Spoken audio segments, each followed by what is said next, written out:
Draga mea Maria Ștefania Pătrașcu, dragii mei, trebuie să fac o prezentare neapărat, că altfel nu, Maria nu se poate? Nu, Maria? Da. Păi are doar 6 ani și jumătate și Modeling Kids, așa este? Da, la Modeling Kids Ștefan Harel. Ștefan Harel, de la Cluj, așa-i? Da. Foarte frumos.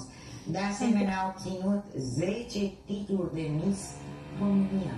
La 6 ani, vă dați seama? La 20 de titluri de Miss va obține. Mai departe, de asemenea, a obținut 30 de trofee, medalii și nu se mai știe câte premii de locul întâi. Așa de tare a încântat juriul Maria Ștefania? Da.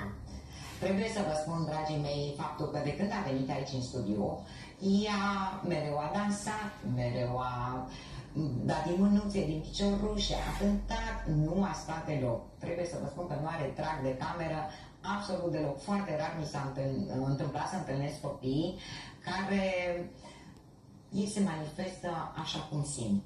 Ștefania Maria este unul din acei copii minunați pe care mi-aș dori permanent alături de mine.